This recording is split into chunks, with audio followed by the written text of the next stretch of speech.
Rhaid os fatha, dim lle gwell gallwn ni fod, na addoli yr arglwydd gyda'n gilydd. Blyn ar, beth yn siŵr bod yna pnawn neu nos Sul, o'n 5 o'r gloch ar ddi Sul. Mae'n braf cael cwmni'n gilydd a cael ceisio arglwydd gyda'n gilydd. Ni'n gweithio dros Emyr sy'n arwen ni yn Oedfa heno. Mae'n dymuno bendith Duw arno fe ag arno ni wrth i ni gyd addoli. Croeso cynnes iawn os chi'n ymweld â ni. Mae'n braf cael eich cwmni chi. Mae'n dymuno byddwch chi'n teimlo'n gartrefol yn ein plith ni ac yn mwynhau cael y profiad o addoli a profi'r arglwydd agos ato ni. Nifer goeddiadau, mae cwrdd-gweddi nos Fawrth ar Zoom, cyrraedd ymlaen ar Zoom am y tro am 7:45. Felly cofiwch am hynny, oedd Emyr yn sôn am weddi bore yma. Fe'n braf cael cyfle i gydweddio ar nos Fawrth. Ac yna bydd clybiau'r plant yn agyrchwyn ar-lein gobeithio nos Wener, cofiwch am hynny. A y blaen rybydd, fel chi'n gwybod gobeithio, mae cwrdd aelodau wedi ail-drefnu o ddôn ar 9:20 o Ionawr. Felly, bythefnos i ddod, a'r bwriad yw cychwyn am 3 o'r gloch. Fan hyn, 3 o'r gloch ar 9:20 o Ionawr ar gyfer y cwrdd aelodau. A wedyn, Sul canlynol, felly nid Sul nesaf, mewn bythefnos, byddwn ni'n gallu ailgychwyn cael paned hefyd a mwynhau fwy o gymdeithas gyda'n gilydd oherwydd hynny. Fi'n credu mai dyna'r coeddiadau. Yn ei droi at yr arglwydd mewn gweddi.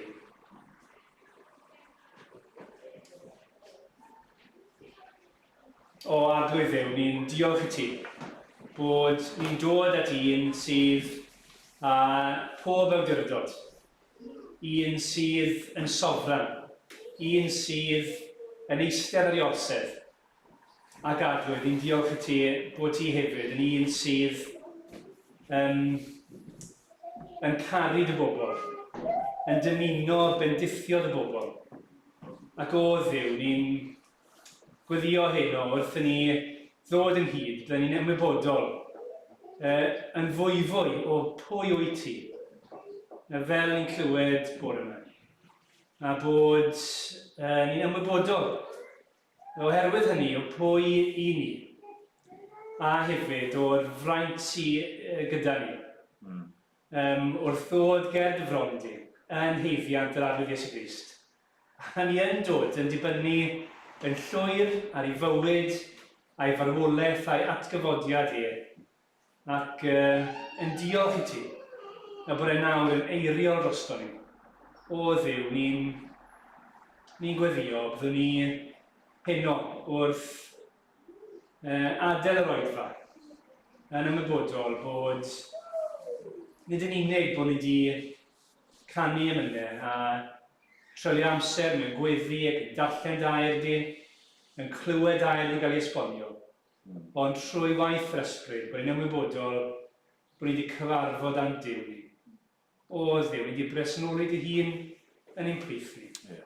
Ni wedi'n traws newid ni i fod yn debygach i'r arglwydd Iesu Grist, i'w garu fe'n fwy, a'i wasanaethu fe'n well, gwyddoniad diweddar.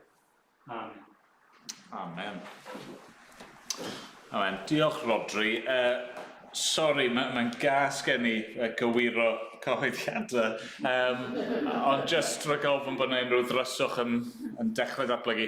Be ni wedi gweud yw bod y cwrdd aelodau lawr yn Caerdydd, ddim fan hyn, yn yr adeilad yn Caerdydd, yn Harriet Street. Felly, jyst rhaid gofyn bod yna rhyw ddryswch yn cael ei blannu o hyn allan yn Caerdydd fydd e, os dyw ei mynd ar y 9:20. Ganwn ni efo'n gilydd. Ni'n mynd i gannu rhif 247 yn y llyfr Emynau. Ni'n mynd i fod yn clywed heno, mae unwaith eto am brenhinoedd a theyrnasoedd cryf, brawychus, bygythiol. Mae da felly bod ni'n cael yn atgoffa o'r cychwyn cyntaf am nerth yr arglwydd. Yr arglwydd holl a lluog. A ni'n dechrau efo'r weddi hon, 247. O deffro gwisg dyneth o brydferth fraich yr arglwydd. Fel yn y dyddiau gynt a fi, amlyga dy alluogrwydd. I enyn ynom nefol dan, dyw anfon dy lan ysbryd. Aid gyda'r eiriau sanctaidd di, nerth a goleuni hefyd. O arglwydd, dy roi ni'n glau y tywalliadau nerthol o weithrediadau'r ysbryd glân a'i grym fel tân angerddol. O gyda'ch ni sefyll i ganu gyda'n gilydd.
Ni am droi gyda'n gilydd heno i lyfr Daniel.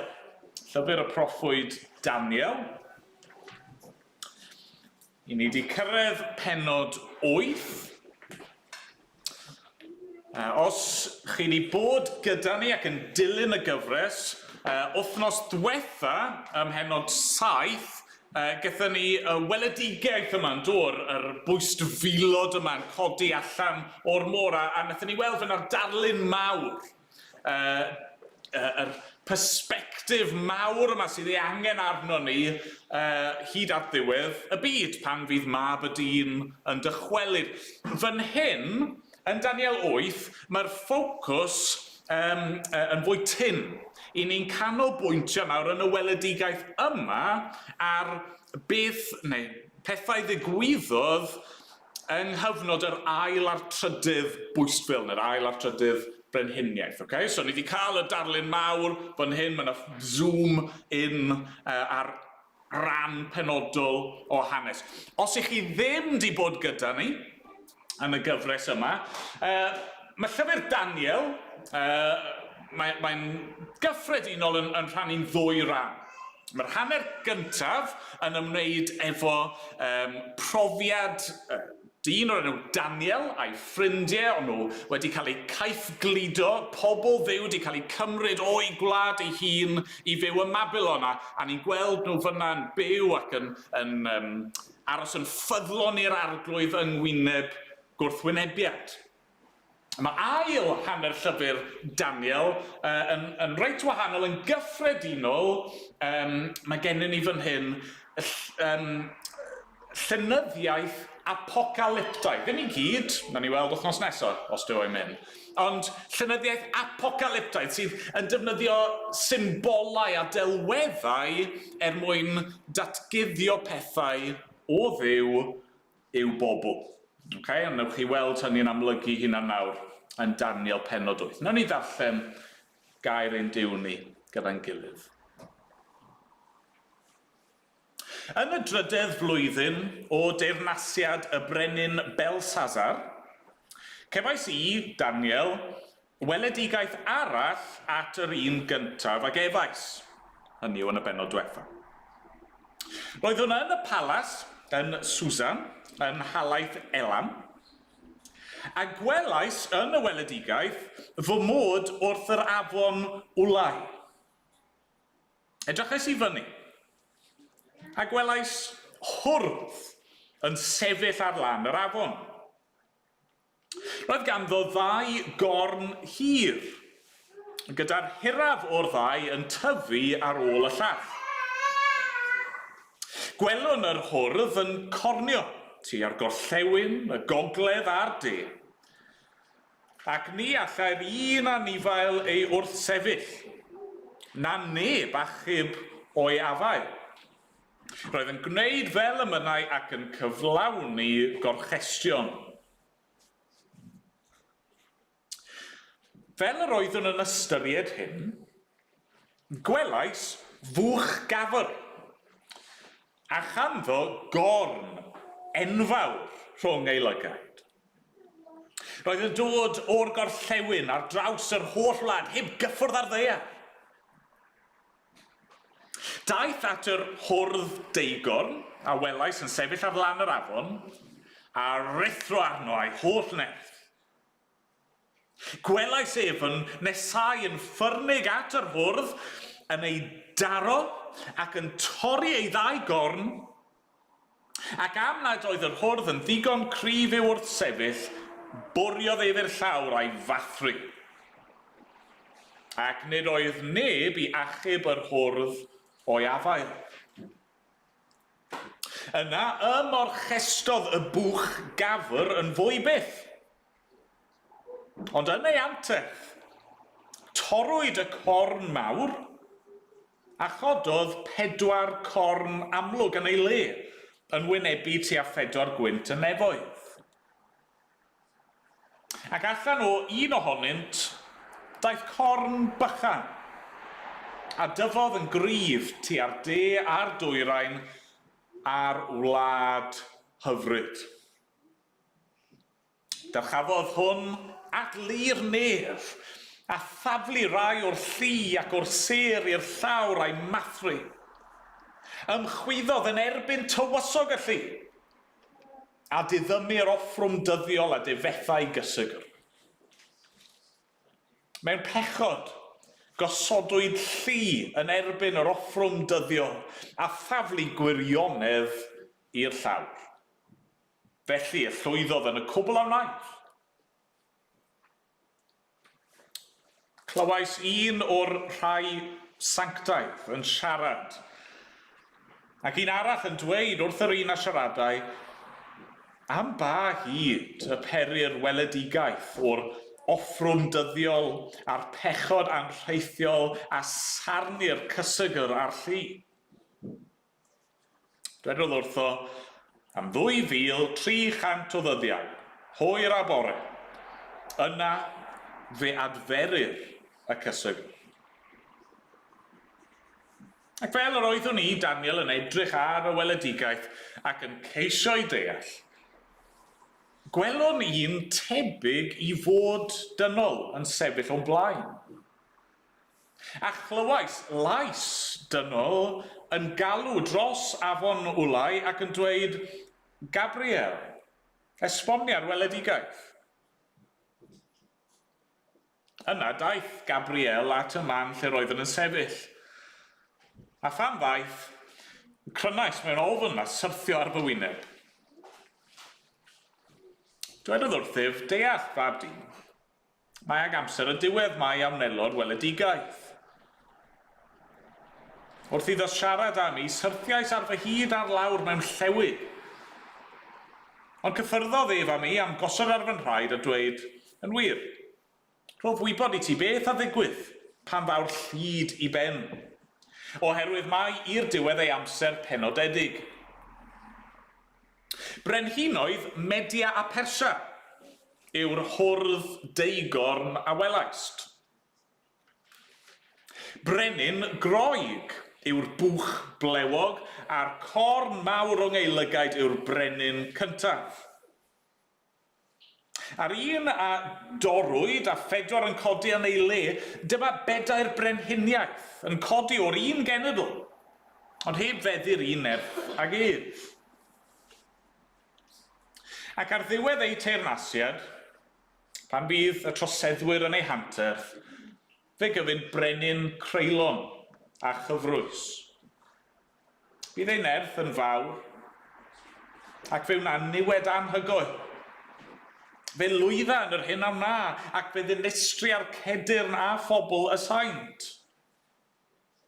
Yn ei gyfrwystra fe wna i ddichell ffynnu. Cynlluniau orchestion yn ei galon, a heb rybydd fe ddinistri a lawer.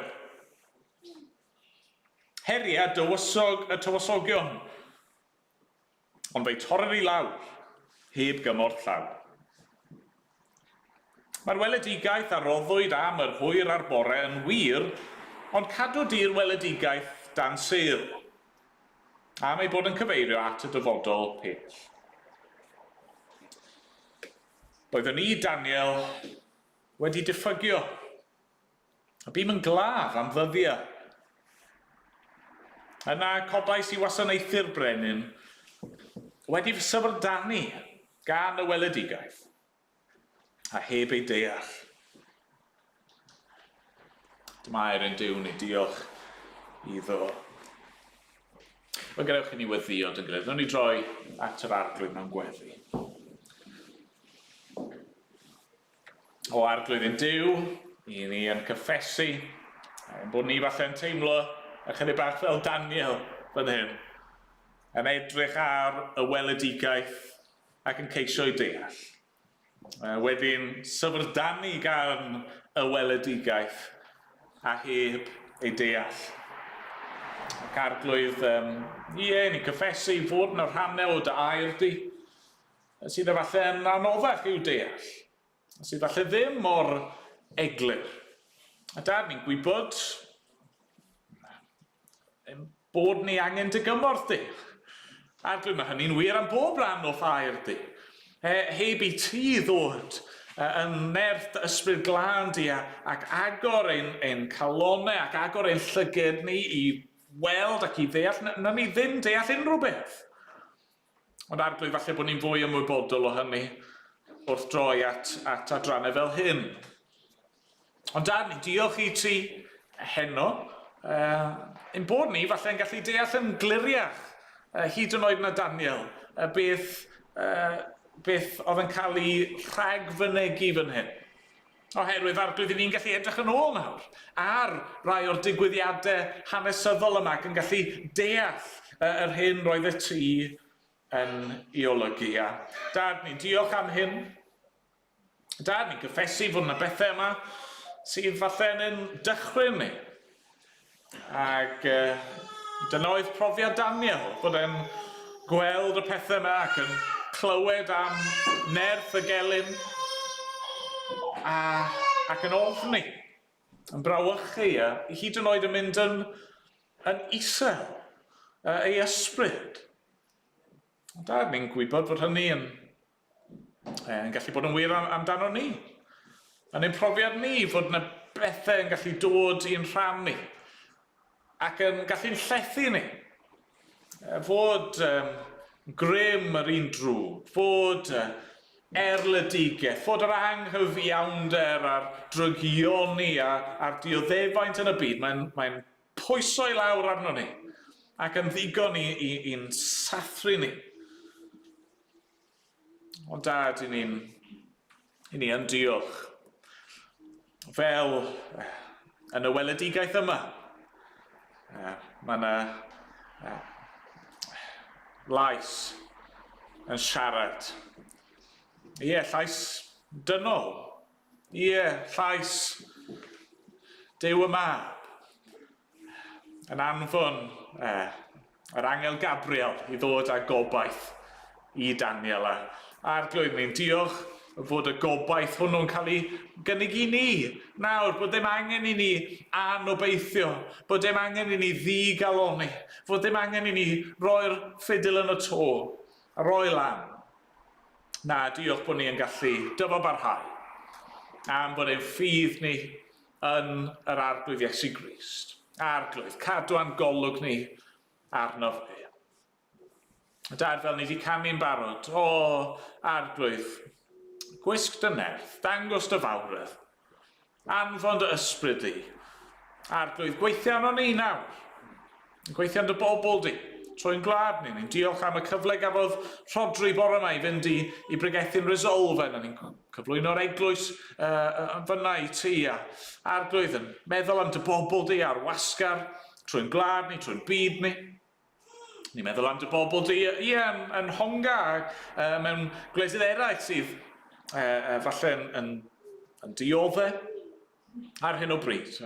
Arglwydd, falle, yn yr dioddau efaint yna yn cwestiynu ac yn amau, yn ofni. Dad, bydd yn agos, os gweli di fod yn dda. Arglwydd, atgoffa ni. Mae ti sydd yn teyrnas, a ti sydd yn fuddigol. Arglwydd.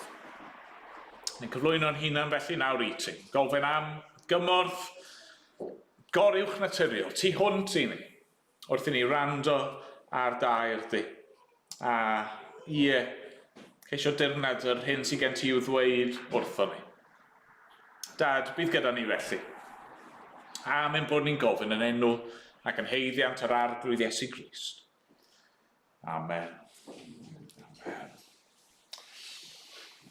Amen. Garno ni emyn arall, ni'n mynd i gannu rhif 339. Dim lot o emynau yn sôn am bwystfilod a anifeiliad reibus, ond dyma un ohonyn nhw. 339. Pam caiff bwystfilod reibus dorri'r egin man i lawr? Pam caiff blodau peraidd ieuanc fethu gan y sychder mawr? Tyred ar cawodydd hyfryd sy'n cynyddu'r egin grawn. Cawod hyfryd yn y bore, ac un arall y prynhawn. Wnawn ni sefyll i ganu.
Trowch gyda fi ac ceisiwch dilyn Daniel pennod 8 a fel sonis i wythnos diwetha ac yn ei nodi yn gynt yn yr Oedfa, Mae llawer o weddill llyfr Daniel yn yr arddull apocalyptaidd yma.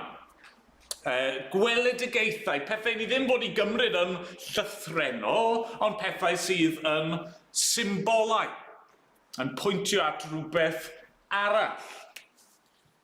Ac mae yna lyfr sydd yn help yn hyn o beth, a fi wedi cymryd o fe o'r blaen mewn gwahanol ffyrdd, gwahanol adegau, llyfr gan Andrew Wilson, o'r enw God of All Things. Ac os chi ddim wedi gweld mae'n lyfr gwych. Mae'n edrych ar symbolau yn y Beibl, pethau sydd yn codi'n gyson, sydd yn symbolau yn ddelweddau o bethau eraill. A mae ganddo fe bennod gwych yn y llyfr yma, sydd yn crynhoi lot o beth byddwn ni'n hoffi gallu dweud. Mae'n gyfathrebwr gwych. Ond mae dyma'r bennod yma am cyrn. Beth yw arwyddocad cyrn? Ac fi'n gobeithio nath chi bigo lan ar hyn wrth i fi ddarllen. Mae un o'r symbolau, un o'r delweddau mawr yn y bennod yma yw cyrn. Mwy nag un corn. Nawr beth yw arwyddocad corn? Wel, mae'n cael ei esbonio i ni, nawn ni feddwl am hyn. Mae corn yn y penodau hyn yn symbol am frenhinoedd. Ond pam? Pam? Wel, gobeithio bod e'n weddol amlwg.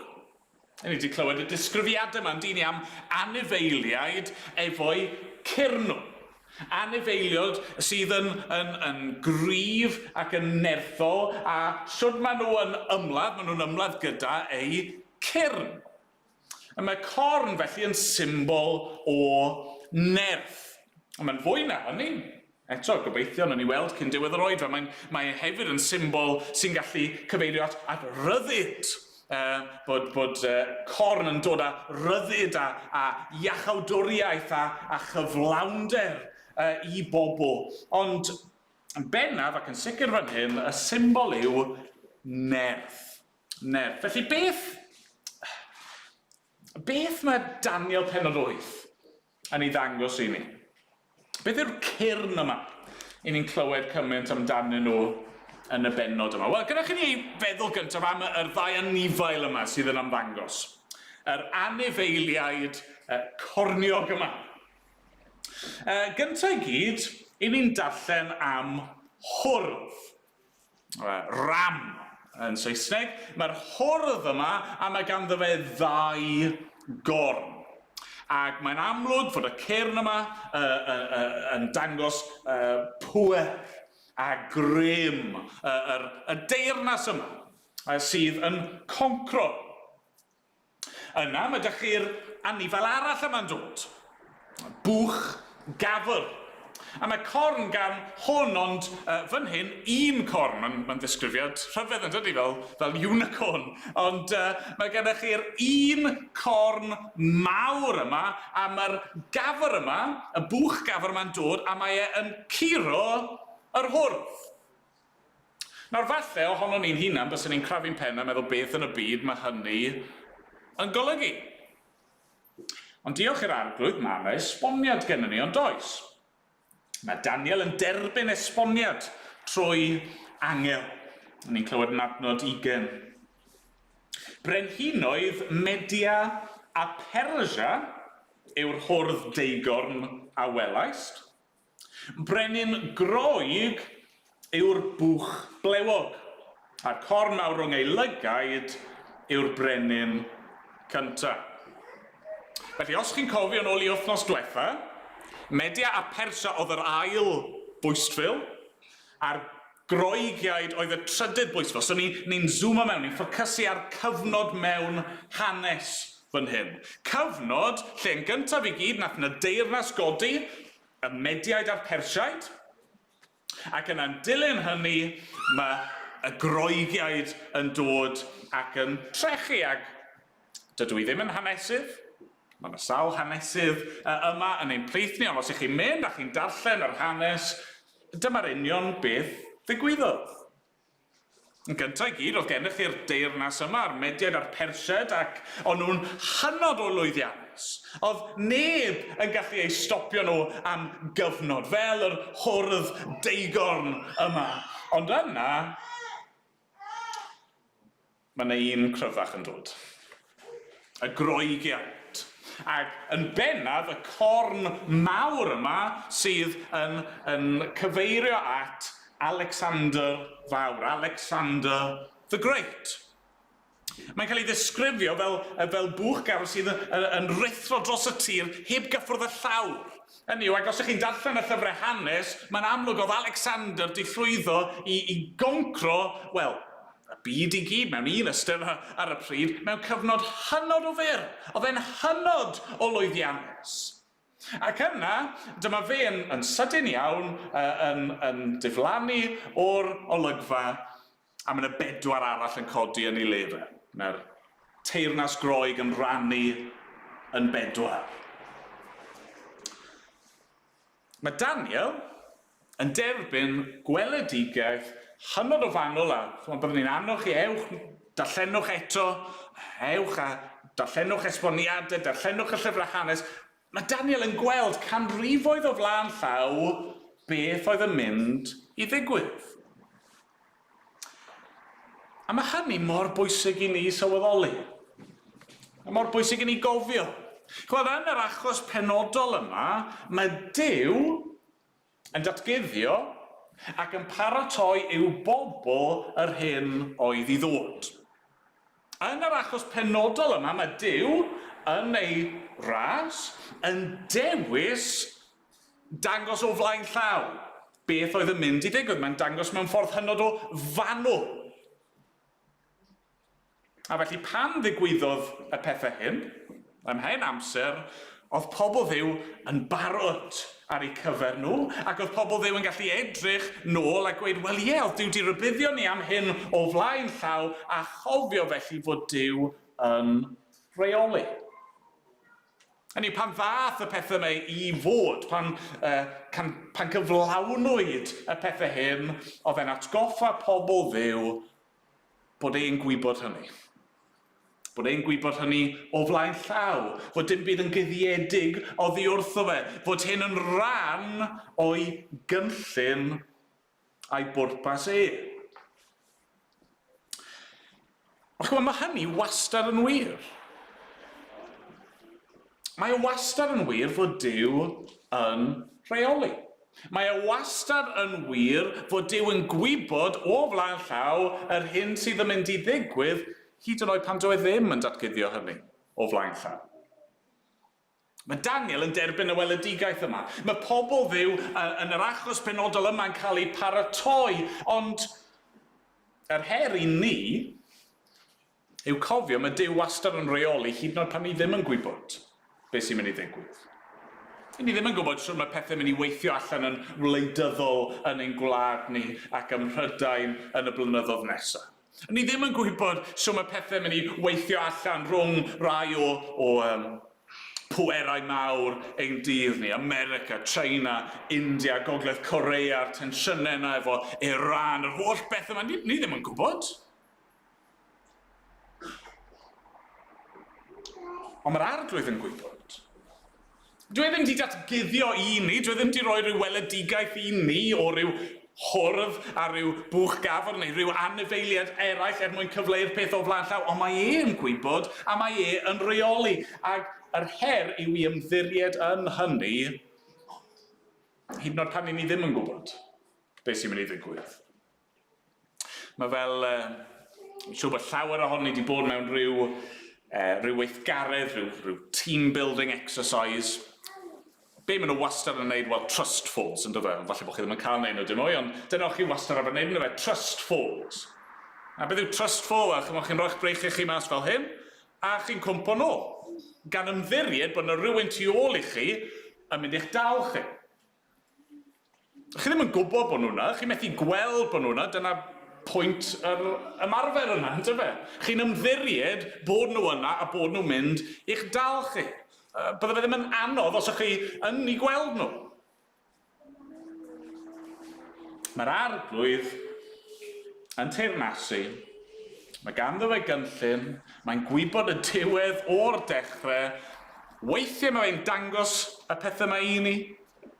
Weithiau, dyw e ddim. Ond yna mae'r ffocws fel petai'n mynd yn arbennig o'r anifeiliaid yma fo'i cyrnw i un corn bach. Un corn bach. A dyma'r ail beth i fi eisiau ni i feddwl amdano fe am ychydig bach. Yr corn bach yma, y corn bychan yma. Nawr, wnaethon ni glywed wythnos ddiwetha yn y weledigaeth ddiwethaf am gorn bach oedd yn mynd i godi. Ac oedd y corn bach yna yn gysylltiedig gyda diwedd y byd, gyda dyfodiad mab y dyn. Nid yr un ffigwr sydd gyda ni fan hyn, corn bach arall. Hynny yw, chi'n cofio, meddyliwch am y 4 bwystfil oedd gyda ni, oedd dych chi Babylon, Media Persia, y Groegiaid, y Rufeiniaid, a wedyn yn ddiweddarach y corn bach yn dod. Wel, fan hyn, chi'n cofio nawr ni yng nghanol y stori. Ar ôl y Groegiaid, mae yna un sydd yn codi ac yn cael ei alw eto yn gorn bach. Nawr, pwy yw e? Wel, am yr un yma, ni'n gallu bod yn eitha hyderus. Ni'n gallu bod yn sicr. Mae y corn bach yma yw dyn o'r enw Antiochus Epiphanes. Yn enw gwych, am ddyn o ddim mor wych. Antiochus Epiphanes. Fe ddath i rym, yr corn bach yma'n codi o un o'r 4 corn na ddilyn Alexander Fawr. Nath e godi mewn ffordd eitha annisgwyl, mewn llawer o ffyrdd oedd dim byd special amdano fe. Nath e godi yn annisgwyl, ond fe nath e godi i fod yn un o elynion a gwrthwynebwyr mwyaf pobl yr arglwydd. Drychwch ar y disgrifiad yn adnod 9 ymlaen. Allan o un ohonynt, daeth corn bychan a dyfodd yn gryf tua'r de a'r dwyrain a'r wlad hyfryd. Hynny yw gwlad Juda te, gwlad Israel. A dychafodd hwn at lir nedd, a thaflu rai o'r llu ac o'r ser i'r llawr a'i mathru. Ymchwyddodd yn erbyn tywysog y llu a diddymir offrwmdyddiol a difetha i gysygl. Mewn pechod gosodwyd llu yn erbyn yr offrwmdyddiol a thaflu gwirionedd i'r llawr. A felly llwyddodd yn y cwbl a wnaeth. Os ydy rai o'ch chi'n gyfarwydd ar hanes, mae Daniel yn derbyn disgrifiad eto yn yr arddull apocalyptaidd yma o beth oedd Antiochus Epiphanes yn mynd i wneud. Oedd e'n mynd i sefyll yn erbyn pobl dduw. Dyna mae'n golygu wrth sôn am dyrchafu at llir nef a taflu lawr rai o'r ser a ymchwyddo yn erbyn tywysog y llu. Hynny yw, yn erbyn Duw ei hun. Oedd e'n casau pobl dduw. Oedd e eisiau dinistrio gwaith yr arglwydd. Mae'n dod a mae'n greulon yn erbyn saint Duw. Mae'n dod i fewn i'r deml a mae'n ceisio difetha y cysygr. Mae'n ceisio rwystro nhw rhag offrymu. Mae'n ceisio newid yr gwyliau a'r addoliad a'r cwbl. Disgrifiad arall ohono fe, gan Gabriel yn does yn nes ymlaen, adnod 23 ymlaen. Gyfyd brenin creulon a chyfrwys. Bydd ei nerth yn fawr fe wna niwed anhygoel, fe lwydda yn yr hyn am na, fe ddinistri ar cedyrn a phobl y saint. Yn ei gyfrwystro fe wna i ddichell ffynnu. Cynlluniau o'r chestion yn ei galon a heb rybydd fe ddinistria lawer ac ymlaen. Brenin creulon, brenin cyfrwys. Un nath godi yn annisgwyl i rym. Un nath llawer o niwed i bobl yr arglwydd. A mae'n drawiadol bod yn cael ei alw yn gorn bach. Pam corn bach? Mae'n y sawl reswm, fi'n credu. Yn gyntaf i gyd, fi'n credu mae'n drawiadol, mae'r corn bach fan hyn, unwaith eto, yw'r un mwyaf peryglus. Mae'n annisgwyl yn hynny o beth, yn dydy. Mae Duw a petai'n trial dangos i ni weithiau, nid yr bygythiad amlwg yw'r un gweitha. Hynny, oedd Alexander Fawr, fe oedd y corn enfawr yma, oedd Alexander mor rymus, mor nerthol, ac eto, nath e ddim gwrthwynebu pobl Dduw fel Antiochos. Na'r corn bach yma. A'r un nath godi mewn ffordd twyllodrus ac annisgwyl, fe oedd y perygl. Mae hynny'n aml mor wir yn dydy. Mae'r arglwydd yn rybuddio. Weithiau mae'r peryglon yn mynd i llithro i fewn yn llechwraidd. Mae eisiau ni fod yn wyliadwrus. Mae'n cael ei alw yn gorn bach hefyd, fi'n credu, oherwydd mae eisiau ni wastad cofio bod pob gelyn i'r arglwydd yn wan. Hynny yw, dyma un o'r rai nath gyflawni pethau mor greulon yn erbyn pobl yr arglwydd. Ac mewn un ystod nath e lwyddo. Mae'n dweud bod e'n llwyddo yn yr hyn a wna, a gallwn ni feddwl, waw, maen nhw mor gryf. Oedd Antiochos mor gryf, jyst corn bach yw e. Cymharu i nerth gyda nerth Duw, corn bach, dim byd. Does dim cymhariaeth mewn gwirionedd. Ond wrth gwrs y brif reswm mae'n cael ei alw yn gorn bach, yw oherwydd, nid yr un ffigwr ac yn y weledigaeth diwethaf yw mae'n y gysylltiad. Mae'n y gysylltiad rhwng yr corn bach yma, Antiochos Epiphanes, a'r corn bach arall fydd yn codi cyn y diwedd. A'r cysylltiad, wrth gwrs, yw bod y ddau ohonyn nhw yn ffurfiau o yr anghrist. Yr anghrist. Wel, beth ni'n ei weld yn amlygu ei hun yn yr Hen Testament, ond mae'n dod yn glir yn y Testament Newydd, yw fod na rym ar waith yn y byd sydd yn gwrthwynebu Duw, ac yn gwrthwynebu yr arglwydd Iesu Grist. Ac ni'n gallu galw hyn yn ysbryd yr anghrist. Ac mae yna unigolion, cyrn bach, os allai roi fel yna, sy'n codi. Yn yr Hen Testament, mae gennych chi rhywun fel Cai, neu Pharo, neu fan hyn, Antiochos. Testament Newydd, mae gennych chi rhywun fel Herod. Yr anghristiau yma, y cyrn bach yma, y rai yma sydd fel petai'n dod ac yn codi mwyn gwrthwynebu yr arglwydd ac i wrthwynebu y Crist, y Meseia, mab y dyn. Ac mae'r hyn ddigwyddodd am mhrofiad yr Iddewon.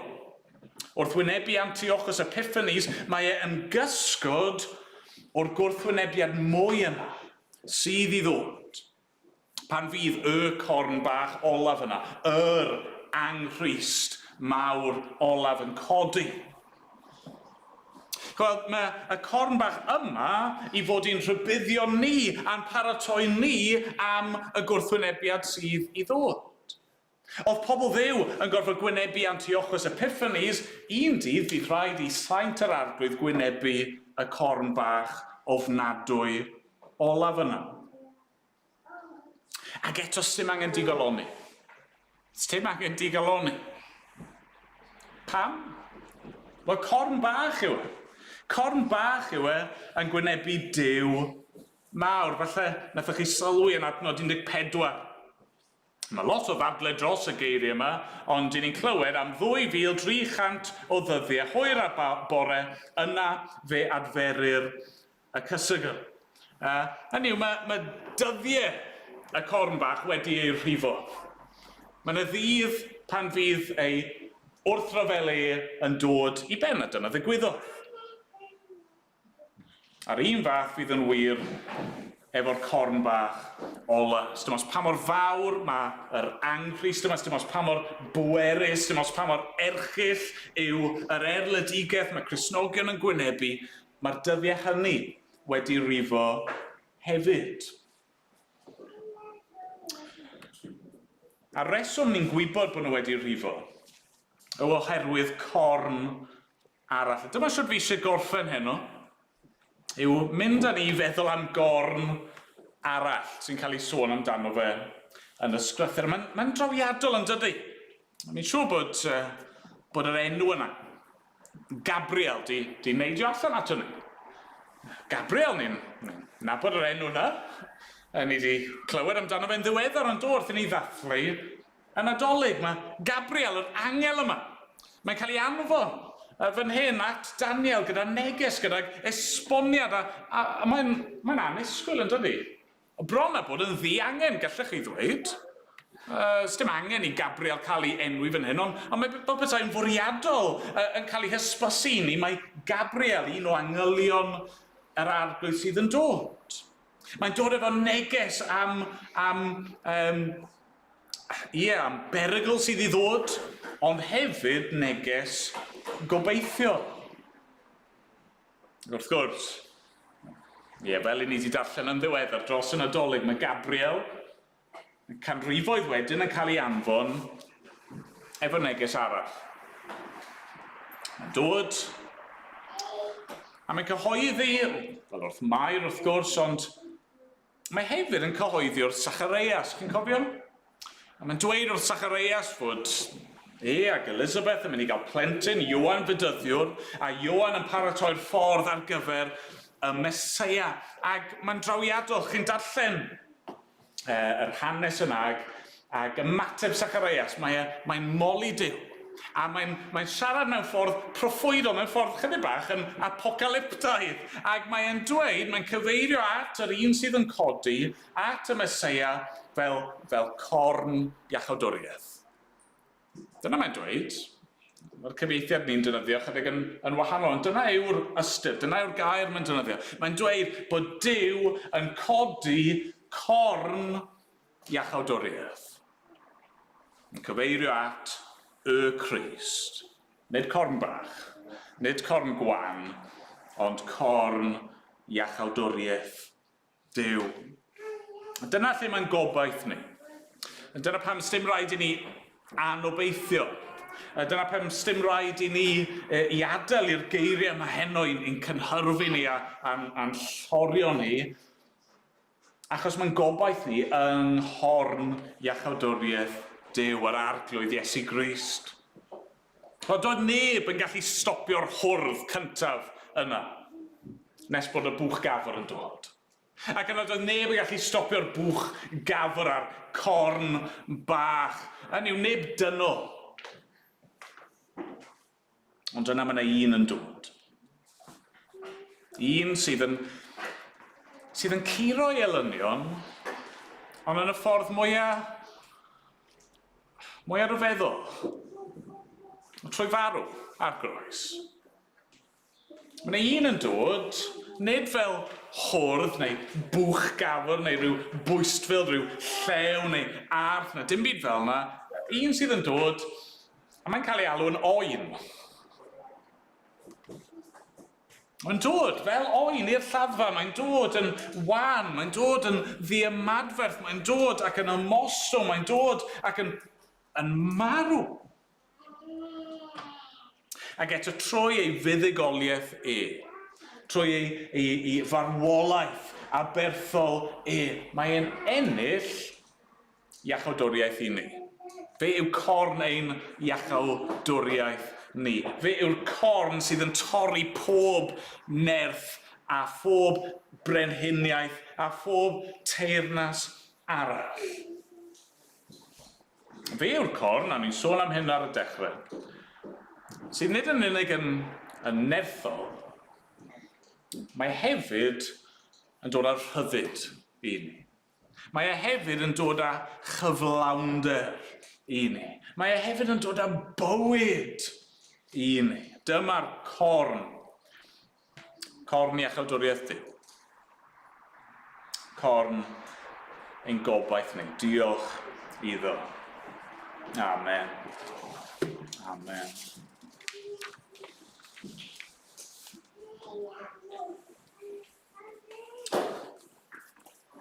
Mynd i ganu eto o'r llyfr Emynau wrth i ni orffen.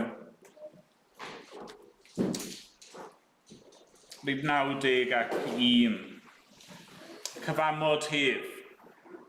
Cyfamod cadarn Duw. Ni siflwy le nid ie a nag yw. Cyfamod gwir ni chyfnewidir chwaith. Maint ei plad aw tyrfa i ben ei taith. Ac ymlaen, o'n ni sefyll i ganu dyn gilydd.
O arglwydd. Ni am diolch I ti felly, dy fod ti yn goruwch llywodraethu ar y cwbl, ac fod pob dim yn dy law di. Ac o arglwydd, hyd yn oed wrth feddwl am yr adegau tywyll hynny, pan mae yna anghristiau yn codi yn derbyn. Ni'n diolch dy fod ti yn abl I achub ac I gadw dy bobl di. Arglwydd, ni'n diolch am yr arglwydd Iesu Grist. Yr un yna. Fel oen di fai a di nam. Yn dod ac yn mynd i'r llafan ein lle ni. O arglwydd, mwyn yn hachub ni, mwyn yn hiachau ni, mwyn ennill y buddugoliaeth. O arglwydd, diolch amdano fi. A ni'n gofyn nawr y bydde ti gyda ni ar blwyddyn ni'n helpu ni i fynd nôl i chwilio da i'r di, fyfyrio ar yr hyn i ni wedi glywed. A'r blwyddyn ni'n gofyn arno ti fod yn agos ato ni yn yr wythnos yma ac yn gofyn arno ti weithio yn rymus yn ein bywydau ni, os sgweli di fod yn dda. A mae'n bod ni'n gofyn yn enw ac yn heiddiant yr arglwydd Iesu Grist. Amen.